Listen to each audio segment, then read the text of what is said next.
Été 1945. La fête de la victoire sur la place rouge à Moscou. Devant le palais du Kremlin et les dirigeants soviétiques, l'armée russe célèbre la victoire sur l'Allemagne nazie. Comme sous l'Empire romain, les soldats jettent les drapeaux des vaincus aux pieds du vainqueur. L'homme qui a battu Adolf Hitler, le généralissime Joseph Staline. Après 20 ans de pouvoir personnel, le maître de l'URSS est au sommet de sa gloire. Un poète écrit: Staline, tu es plus haut que les hauts espaces célestes, et seules tes pensées sont plus hautes que toi. Ton esprit, Staline, est plus lumineux que le soleil. On l'appelle le petit père des peuples. Dans le monde entier, il incarne l'espoir d'une société plus juste. Il est l'idole de centaines de millions de personnes. En France aussi, on chante ses louanges. Puis de tout notre cœur, nous proclamons notre amour ardent pour Staline et nous l'assurons de notre confiance inébranlable.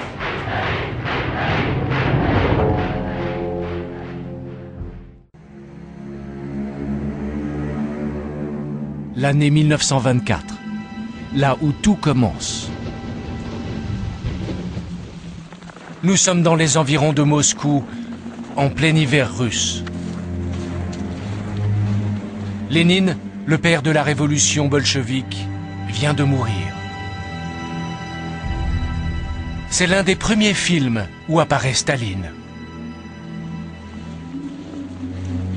Avec les responsables soviétiques, il porte le cercueil du chef. Staline a 46 ans. Il est secrétaire général du Parti communiste, un poste relativement effacé. Parmi ses camarades, personne n'imagine encore que c'est lui qui va succéder au grand Lénine. Il n'imagine pas que dans 10 ans, il les aura presque tous fait arrêter et exécuter. Parmi eux, personne n'a encore compris qui est vraiment Joseph Staline.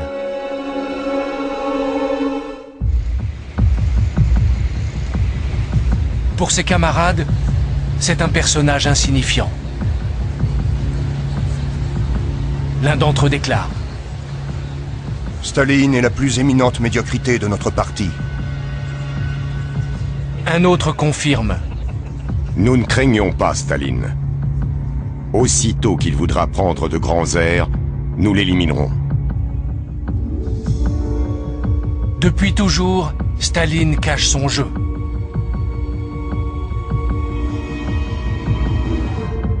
Son vrai nom est Yossif Djougashvili. Il est né en 1878, au temps des tsars. Un régime monarchique fondé sur l'inégalité et la soumission au souverain. Une enfance dans la misère. Un père alcoolique et violent. Éduqué par les moines orthodoxes, il a basculé très tôt dans la lutte contre le tsar et a pris le nom de Staline, l'homme d'acier.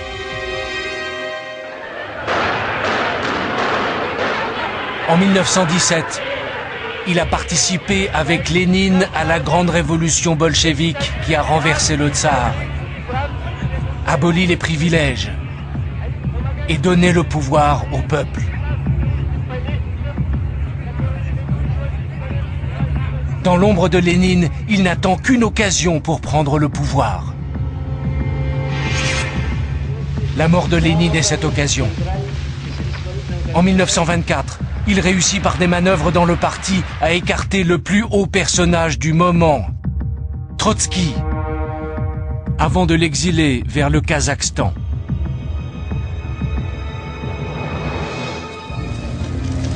Personne ne l'a vu venir. Mais Staline, en quelques semaines, s'est emparé du pouvoir. Il ne le quittera plus. Il choisit de s'installer ici, dans la citadelle du Kremlin, l'ancien palais des tsars. C'est d'ici qu'il va diriger l'URSS, l'Union des républiques socialistes soviétiques, le plus grand pays de la planète. Avec quelques fidèles qui vont le suivre aveuglément pendant près de 30 ans. Il veut aller plus loin, beaucoup plus loin que Lénine. Réaliser le communisme. Une société idéale, heureuse et saine, sans aucun riche ni pauvre. Un monde où tout est mis en commun, où chacun a les mêmes chances à la naissance, où la santé et l'éducation sont accessibles à tous.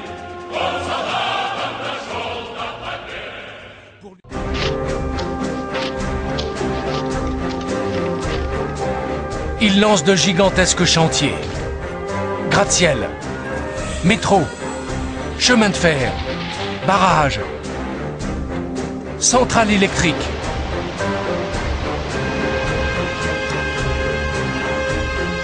Il veut moderniser la Russie à marche forcée pour qu'elle devienne le paradis des travailleurs. Un monde où le chômage n'existe pas et où chaque ouvrier peut offrir une existence décente à sa famille.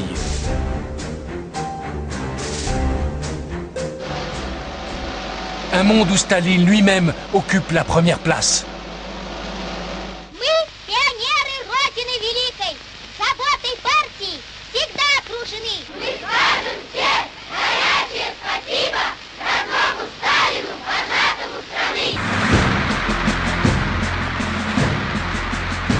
Staline est le guide éclairé des communistes.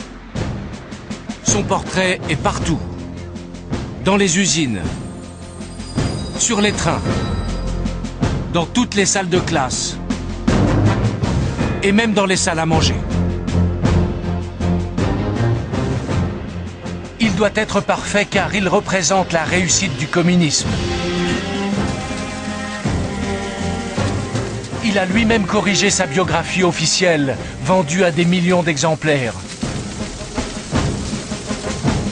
Sur les épreuves, il a noté à la main. Ajoutez la phrase « Staline est le plus grand capitaine de tous les temps ».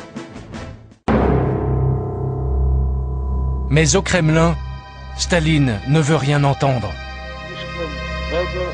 Pour lui, l'échec n'existe pas. Si le système est défaillant, c'est qu'on sabote sa politique.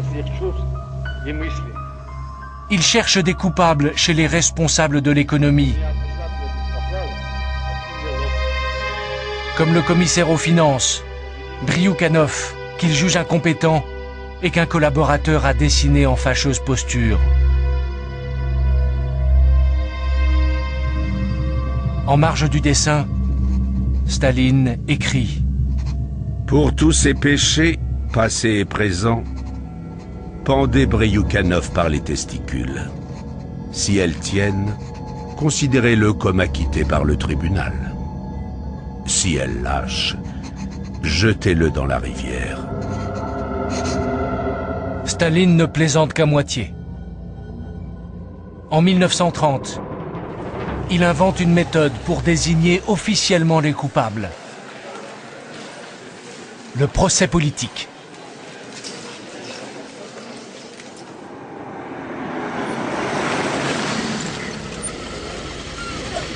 Les accusés sont des scientifiques, des ingénieurs, des hauts fonctionnaires. Ils sont tous compétents, mais Staline les accuse d'avoir saboté l'économie soviétique.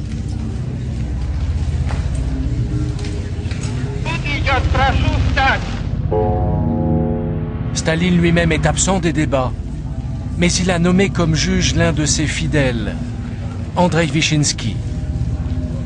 Il lui a fixé les peines à prononcer. la mort. Заседание специального присутствия Верховного суда Союза Советских Социалистических Республик объявляется открытым. Pour que le procès paraisse crédible aux yeux du public, il faut que les accusés avouent leurs fautes. Ils ont été torturés pendant des semaines et ils n'ont pas vraiment le choix. В дальнейшем я уж вам в самом основном в своем показании объяснил, что контрреволюционное настроение у меня по адресу советской власти все время меня не оставляло. Я сознаю вполне, что я заслужил самое тяжелое наказание. Pour le procureur, c'est maintenant un jeu d'enfant. Государственное обвинение требует от специального присутствия Верховного суда расстрела всех до одного посмертия. Калинникова Ивана Андреевича, согласно статьям 58.3, 58.4, 58.6, 58.11 Уголовного кодекса РСФСР, к высшей мере наказания, к высшей мере социальной защиты, расстрелу с конфискацией всего имущества. Пятое. Черновского Николая... Leur peine sera commuée en 10 ans de prison. Mais le message est clair. Ceux qui s'opposent à Staline seront brutalement écrasés. Il a confié une mission aux journalistes et aux cinéastes. Ils ne doivent plus décrire le monde comme il est, mais comme il devrait être. La récolte est mauvaise. On fait filmer des paysans radieux dans des champs magnifiques. Les résultats industriels sont décevants. On publie des communiqués de victoire avec des chiffres truqués. On invente des héros, comme ce célèbre mineur, Alexei Stakhanov. Lors d'un concours, il a pulvérisé le record de productivité en extrayant 14 fois plus de charbon que les autres. Cette histoire est totalement fausse. Elle a été inventée par le parti. Mais elle permet d'abuser les soviétiques. En fait, l'URSS n'est plus qu'un gigantesque état policier. Les agents de Staline sont partout. Ils contrôlent toute la société. Ils ont reçu un ordre terrifiant. Non seulement arrêter les suspects, mais aussi les déporter. Partout, des milliers d'hommes, de femmes et d'enfants sont regroupés et embarqués vers des destinations inconnues.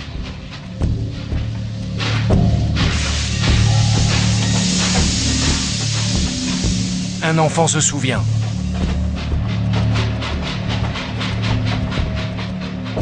Combien de jours a duré le voyage? J'en ai aucune idée.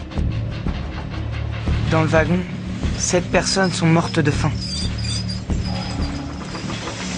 Quand nous sommes arrivés à Tomsk, ils nous ont fait sortir et ils ont déchargé les cadavres. Des enfants, des jeunes et les vieux. Ils sont dirigés vers le goulag, les camps de travail soviétiques. De véritables camps de concentration mis en place par Staline, bien avant leur apparition en Allemagne.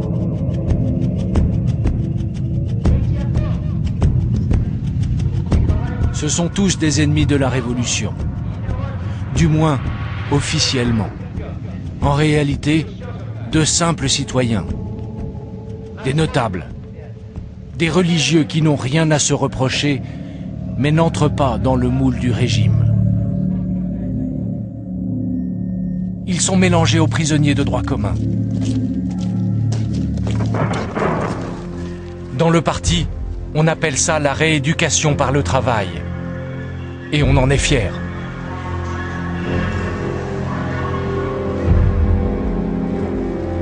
Ici, les esprits déviants doivent être remis dans le droit chemin.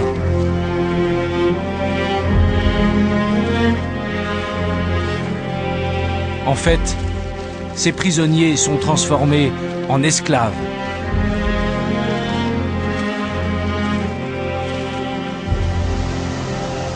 Dans les camps du Grand Nord, la température tombe parfois jusqu'à moins 50 degrés. Un prisonnier écrit: Il est dangereux de cesser de bouger.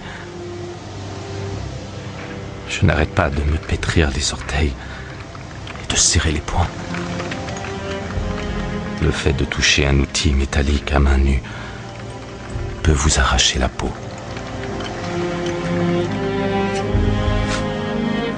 Maria Yoff est à bout de force. C'est une prisonnière politique. Notre équipe est composée d'intellectuels.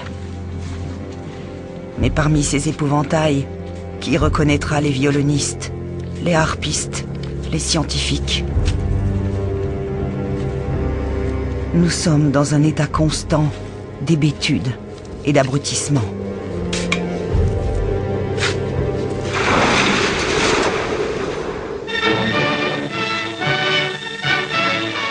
Le 2 août 1933, un événement illustre la cruauté et l'absurdité du système.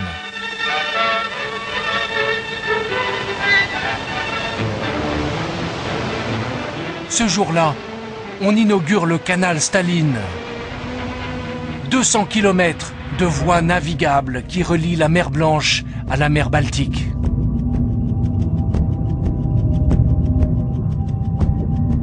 Avec de simples pioches, 300 000 prisonniers ont creusé ce canal.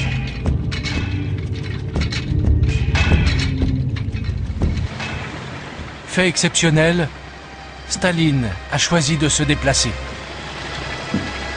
Il veut faire du canal qui porte son nom le symbole de sa réussite. En théorie, c'est un exploit technique. Le délai de construction du canal de Panama a été pulvérisé. En fait, c'est une nouvelle tragédie. 30 000 prisonniers, soit 1 sur 10, sont morts pendant le chantier. Et ils sont morts pour rien. Cela paraît difficile à croire, mais pour terminer dans les délais fixés par Staline, le canal n'a pas été creusé assez profond. La plupart des bateaux ne pourront jamais l'emprunter.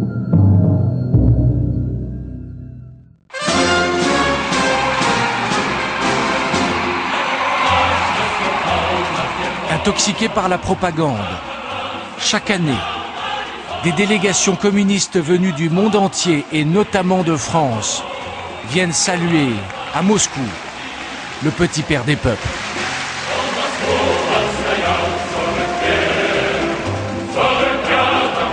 Malgré les crimes de Staline, les ralliements de prestige se multiplient, comme celui de l'écrivain français Louis Aragon, qui non seulement approuve le goulag, mais en fait publiquement l'éloge.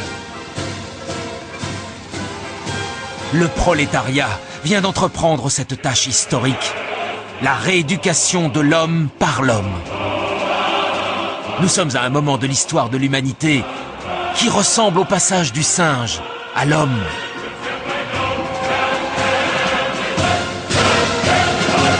Pour le parti bolchevique et son chef Staline, il pipi!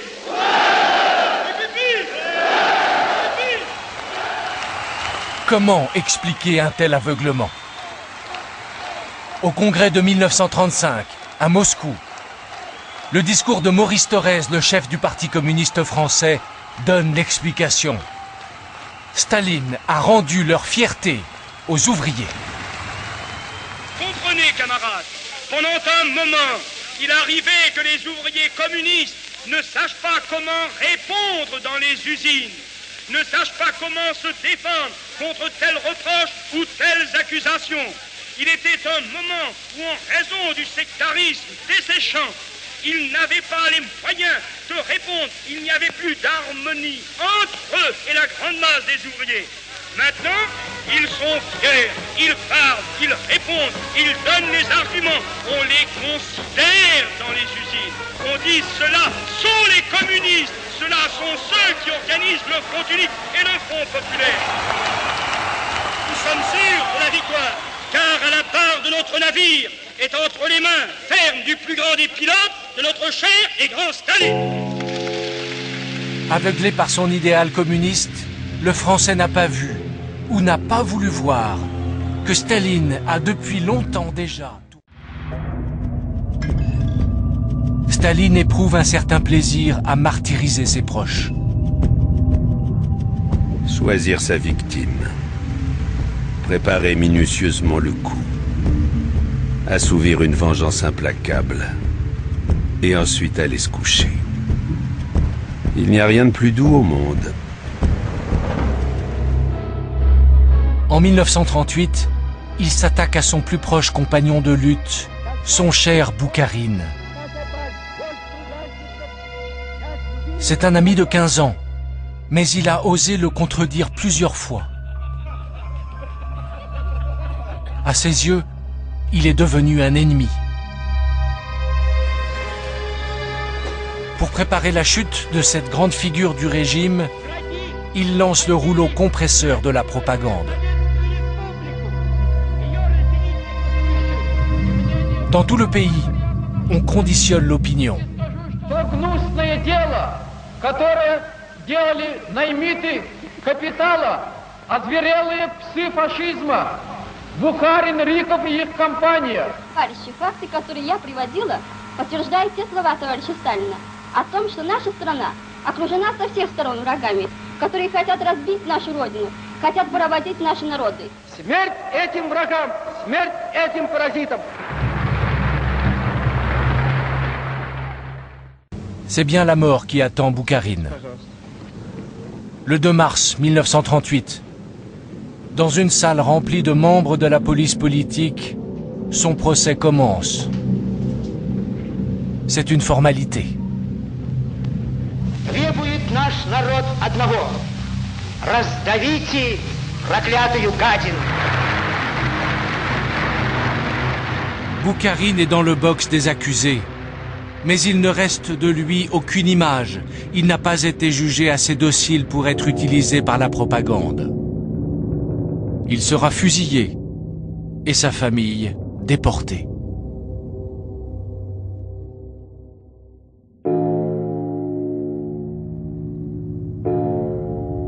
Les purges s'étendent maintenant à toutes les familles d'Union soviétique, sans distinction. Staline voit des ennemis partout. Il est devenu totalement paranoïaque. Contre ceux qu'il soupçonne de menacer son pouvoir, il encourage la délation. Dans chaque village, on doit être prêt à dénoncer son voisin. Et même ses propres parents. Un jeune garçon accuse. Comme pionnier, je suis obligé de vous le dire. Mon père a agi de manière contre-révolutionnaire. Et je vous demande, non comme fils, mais comme pionnier, de juger sévèrement la responsabilité de mon père.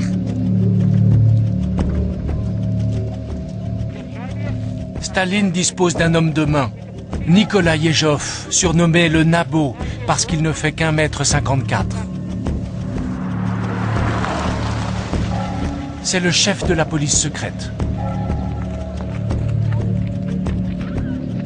Je suis peut-être court de stature, mais mes mains sont fortes.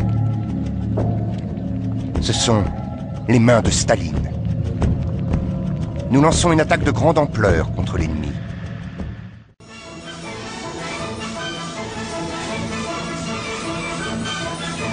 En pleine terreur, la vie continue pourtant comme si de rien n'était.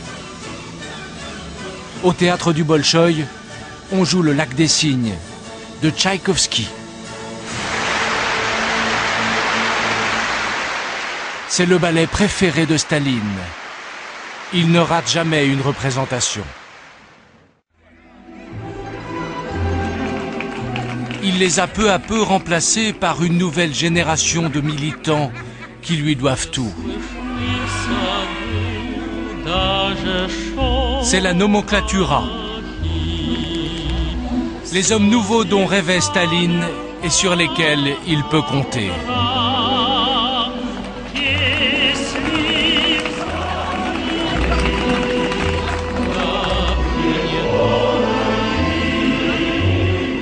Ils se sont répartis les biens des victimes de la terreur et ils profitent des appartements libérés.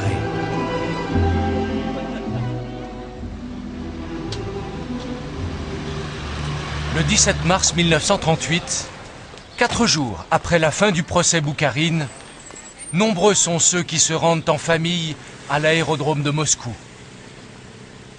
Militants, fonctionnaires, ils sont tous là pour accueillir un avion russe qui a relié la Russie à l'Amérique en passant par le pôle Nord.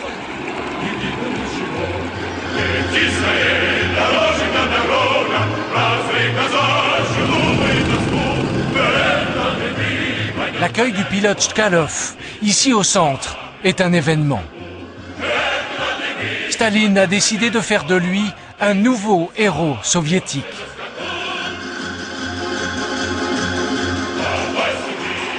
Ce jour-là, dans les rues de Moscou, Chkalov crie son amour au guide suprême. Je suis prêt à mourir pour Staline. S'il faut lui donner nos poumons, nous donnerons nos poumons à Staline. Et s'il faut lui donner notre cœur, nous lui donnerons notre cœur.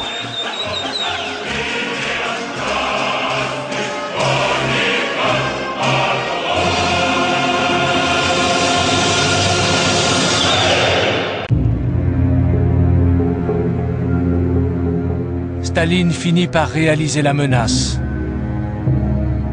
Mais trop tard. L'URSS n'est pas prête pour un conflit. Son armement est dépassé. Son état-major décimé. Pendant la terreur, il a fait fusiller 20 000 officiers soviétiques. Des membres de l'état-major qui figuraient autour de lui sur ce film de 1934, il ne reste plus que quelques généraux dépassés. Pour rattraper le retard, Staline a besoin de temps. En août 1939, il parvient à s'entendre in extremis avec Ribbentrop, l'envoyé d'Hitler à Moscou. Les deux géants signent un pacte de non-agression, quelques jours seulement avant le déclenchement de la guerre mondiale. Un accord contre nature, avec beaucoup d'arrière-pensée, mais qui donne un répit à Staline. Tout cela n'est qu'un jeu. À qui mettra l'autre dans sa manche. Vous verrez, la Russie réussira à éviter la guerre avec l'Allemagne pendant encore un moment.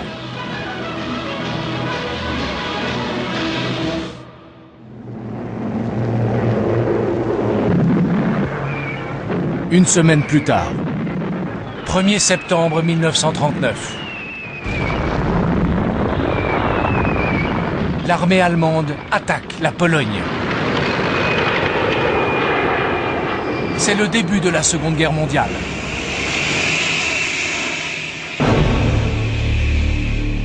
En quelques semaines, les nazis écrasent l'armée polonaise et remportent une victoire éclatante. La première d'une longue série. 8 mois plus tard, en mai 1940, Hitler attaque à l'ouest et occupe la France en moins de 2 mois.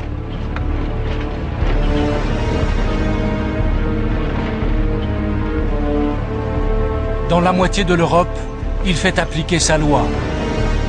Occupation militaire, persécution raciale et répression politique.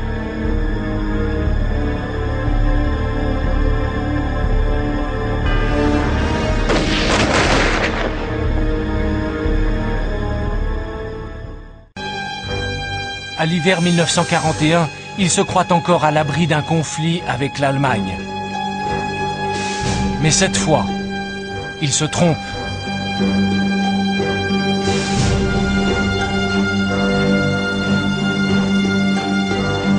C'est le moment où Hitler décide de réaliser son vieux rêve. Détruire l'Union soviétique.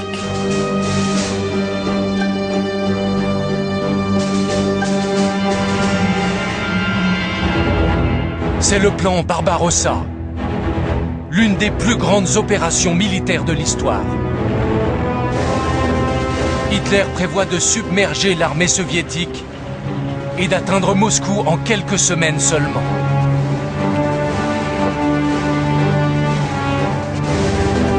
Dès le printemps, l'armée allemande se met en ordre de bataille à la frontière.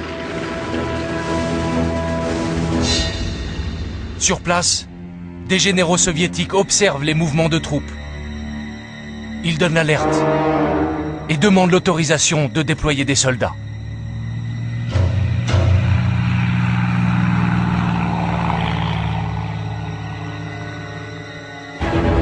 Mais au Kremlin, Staline, toujours aussi paranoïaque, redoute un piège. Il leur répond. Vous avez une grosse tête, mais une petite cervelle. Jamais l'Allemagne ne se lancera seule dans la guerre contre la Russie. 16 juin 1941. Un espion transmet. Attaque imminente. Mais Staline persiste. C'est un désinformateur. Vous pouvez l'envoyer se faire foutre. 21 juin. Veille de l'offensive. Un déserteur allemand passe la frontière et prévient que l'attaque sera lancée à l'aube. Verdict de Staline. Fusillez-le.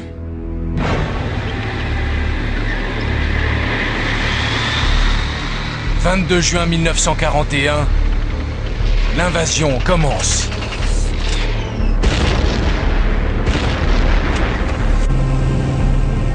3 millions de soldats allemands attaquent l'URSS.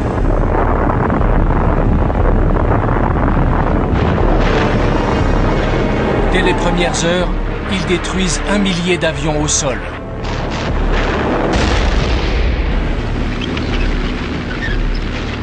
Le rouleau compresseur allemand enfonce le front.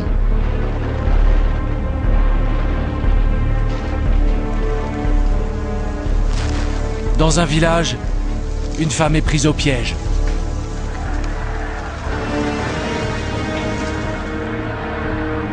Des milliers de nos soldats errent sans but, en désordre.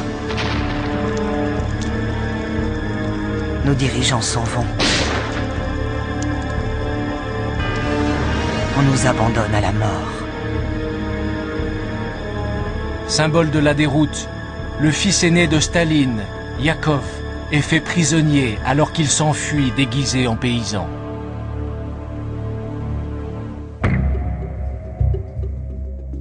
À l'arrière, la Russie est sous le choc.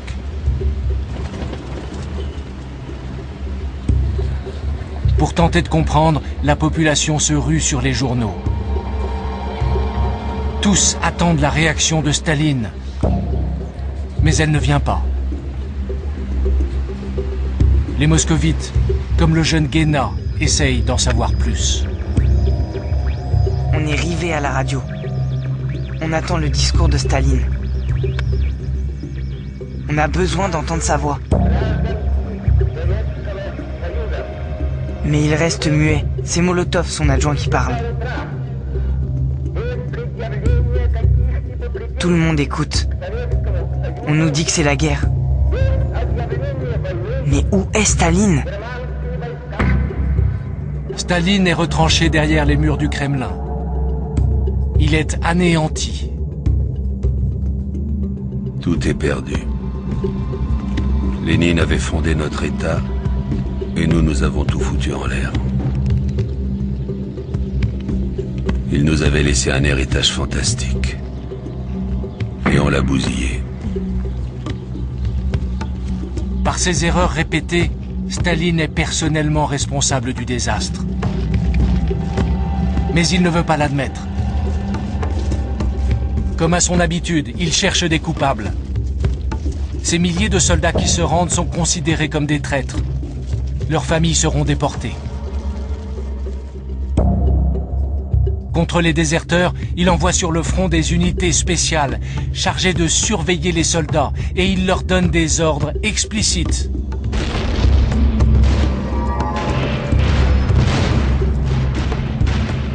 cas de panique et de recul, faites fusiller sur place les panicards et les froussards.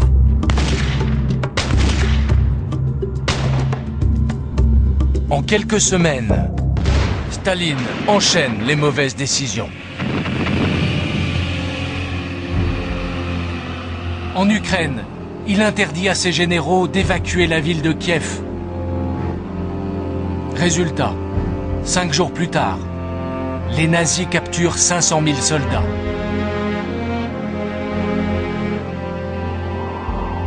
C'est la plus grosse prise jamais réalisée par une armée.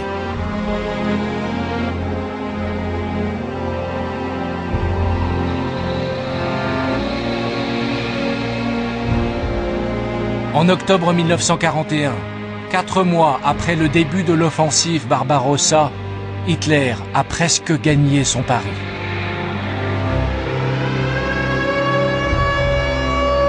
L'armée allemande n'est plus qu'à quelques kilomètres de Moscou. La capitale est bombardée tous les jours. La population se réfugie dans le métro. L'écrivain Viktor Kravchenko note dans son journal: Moscou donne l'impression d'agoniser. La panique règne, et il circule les bruits les plus incroyables.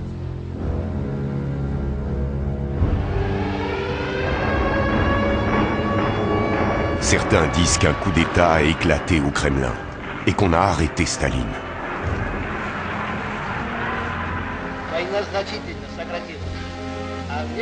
En fait, Staline s'est lui aussi réfugié dans le métro.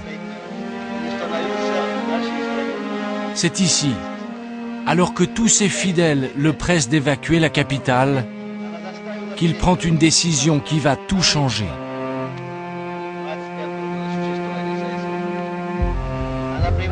Malgré le danger, il décide de rester à Moscou. Dans quelques heures, il s'adressera à ses soldats.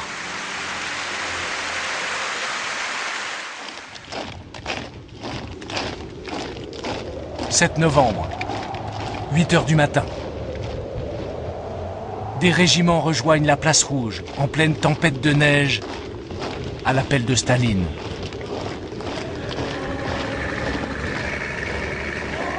Les chars viennent directement du front et sont armés. Les Allemands peuvent attaquer à tout moment. Mais le discours de Staline galvanise les troupes.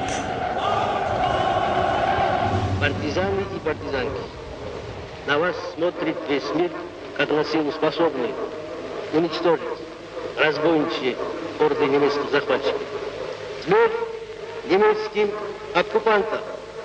Да здравствует наша славная Родина, ее свобода, ее независимость. Под знаменем Ленина вперед к победе! En quelques jours, l'armée soviétique parvient à stabiliser le front devant Moscou.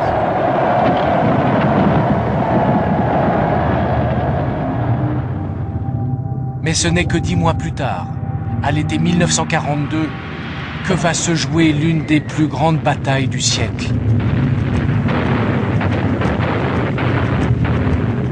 Nous sommes à Stalingrad. C'est le tournant de la Seconde Guerre mondiale.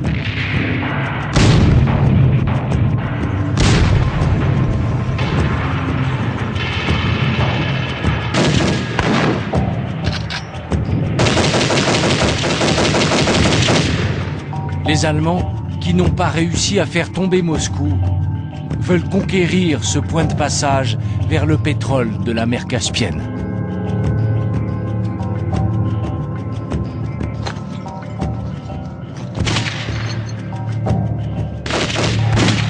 Ils occupent 90% de la ville. Mais il leur reste encore quelques centaines de mètres à gagner.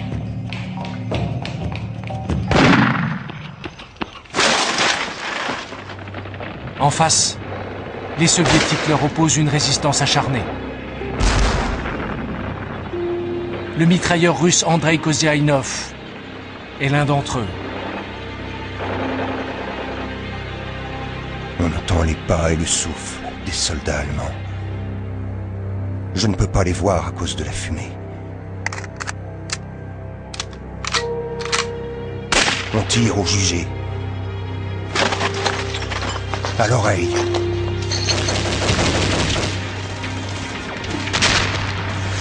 Ma tête bourdonne.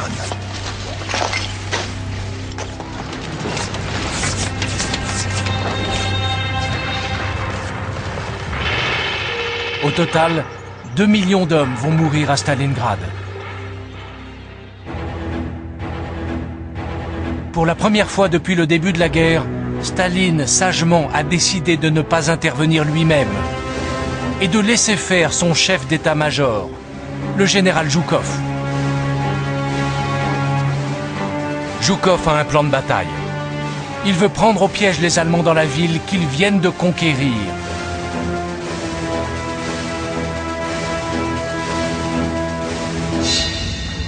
« 19 novembre 1942.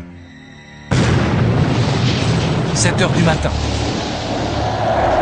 1400 chars, plus de 1000 avions et 1 million de soldats soviétiques se ruent sur les flancs de l'armée nazie. Ces images, filmées après la bataille lors d'une reconstitution, montrent la jonction des deux armées russes.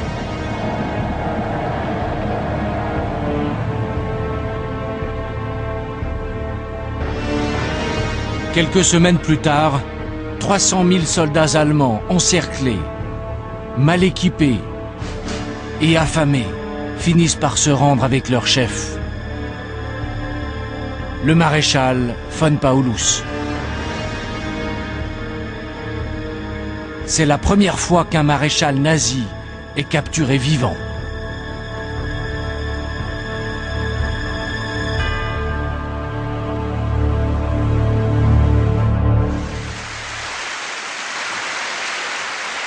Pour Staline, c'est un miracle.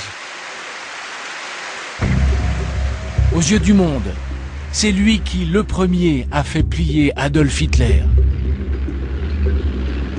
Et c'est lui qui va lancer pendant les 2 prochaines années la contre-offensive héroïque des soldats russes contre l'Allemagne.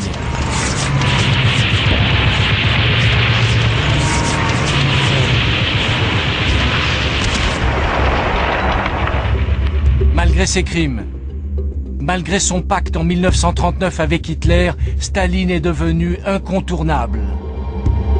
À Moscou, lors de la visite du général de Gaulle, puis quelques mois plus tard, à la conférence de Yalta, les Alliés viennent tous rencontrer le grand Staline.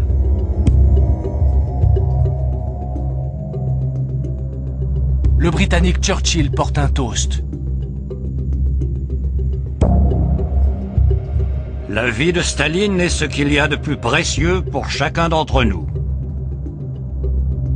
J'espère sincèrement que le peuple de l'Union soviétique pourra conserver longtemps son maréchal. Churchill sait que depuis la victoire de Stalingrad, l'URSS est en train de devenir une superpuissance. Il sait qu'après des mois de contre-offensive, l'armée rouge va bientôt entrer dans Berlin.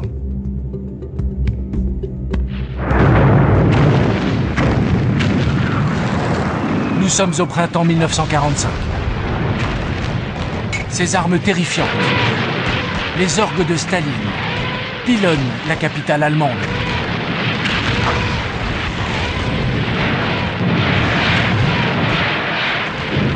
Staline a décidé de venger Stalingrad et de détruire Berlin.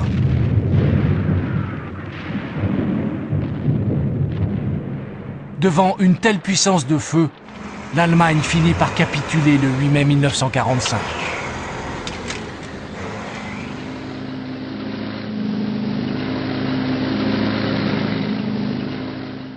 À Potsdam, dans la banlieue de Berlin, où 5000 policiers sont mobilisés pour son arrivée. Il est obsédé par les attentats. S'il a accepté de sortir de son pays pour la première fois en 30 ans, c'est que l'occasion en vaut la peine.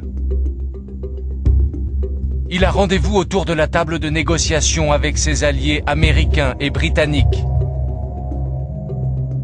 Depuis la conférence de Yalta, il exige purement et simplement la moitié de l'Europe.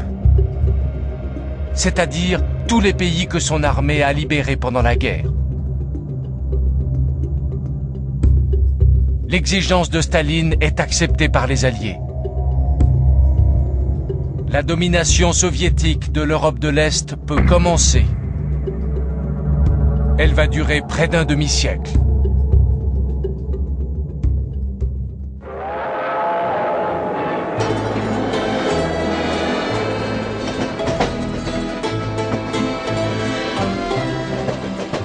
Pour le peuple russe, le prix de la victoire est exorbitant.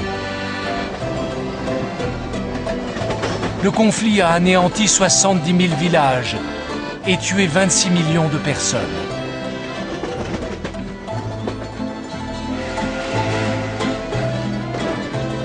À l'été 1945, les soldats commencent à rentrer dans leur foyer et s'apprêtent à retrouver leur famille. Un soldat raconte. Les gens hurlent, ils courent, ils pleurent à l'arrivée du train. Les hommes embrassent leurs femmes. Ils prennent dans leurs bras les enfants qu'ils n'ont pas vus grandir. Ils montrent fièrement leurs décorations et leurs blessures.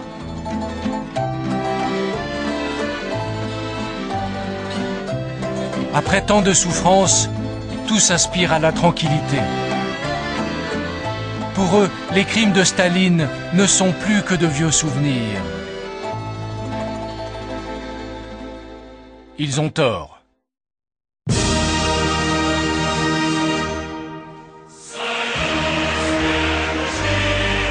Staline est au sommet de sa puissance. Cela fait plus de 20 ans qu'il dirige l'Union soviétique.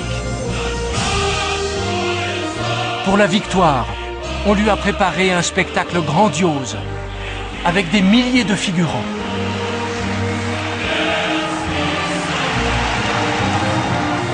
Même le général américain Eisenhower a fait le déplacement.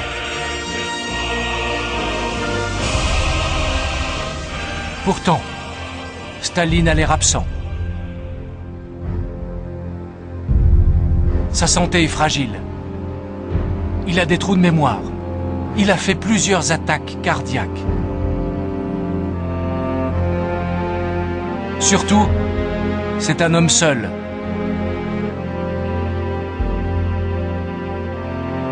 Pendant la guerre, il a perdu son fils Yakov, prisonnier des Allemands.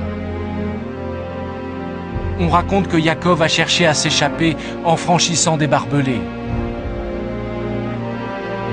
Staline avait refusé de l'échanger contre le maréchal von Paulus, comme le proposait Hitler.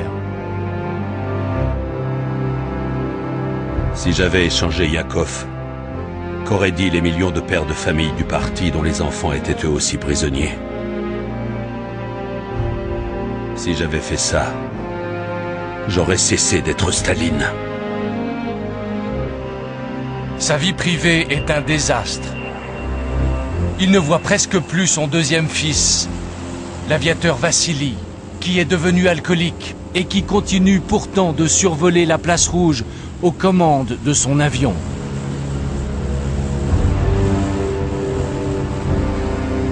Plus paranoïaque que jamais, Staline s'est même fâché.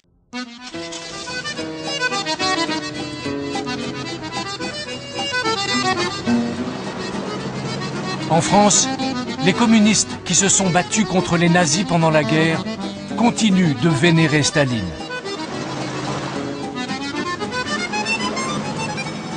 En 1949, il fête son 70e anniversaire. De partout, on envoie des cadeaux au Kremlin, comme le raconte des trémolos dans la voix le poète Paul Éluard.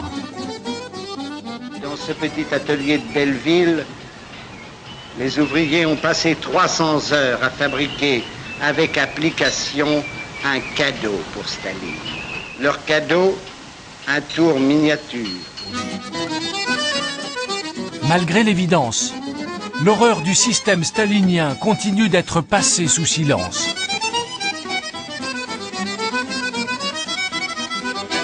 Nous n'avons pas oublié ce que nous avons subi pendant l'occupation nazie. Il faut comprendre qu'un de nos camarades a été interné, le fils d'un autre est tombé dans la lutte clandestine, la femme et la fille de notre directeur ont été déportés. Sans la victoire de Stalingrad, notre village Grigny serait toujours occupé par les nazis, comme toute la France, comme toute l'Europe. Aussi, nous tous, paysans de Grigny, nous souhaitons bon anniversaire et longue vie au généralissime Staline qui nous a libérés par sa victoire. Nous souhaitons longue vie au guide clairvoyant de la classe ouvrière, à Staline, l'homme de la paix.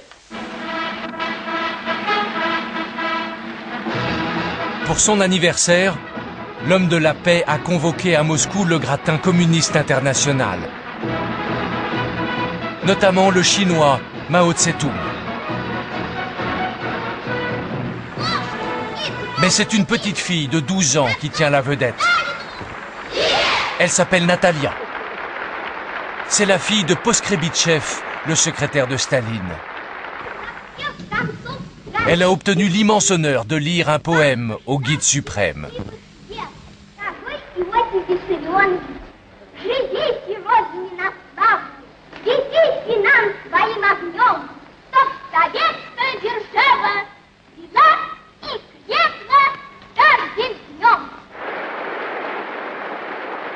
La salle applaudit à tout rompre cette scène touchante. Mais la petite fille ignore un détail cruel. Quelques années plus tôt, Staline a fait fusiller sa mère. À 70 ans, le petit père des peuples se sent plus que jamais indispensable. Durant son règne, l'homme qui avait promis le paradis sur terre a provoqué la mort de 20 millions de personnes.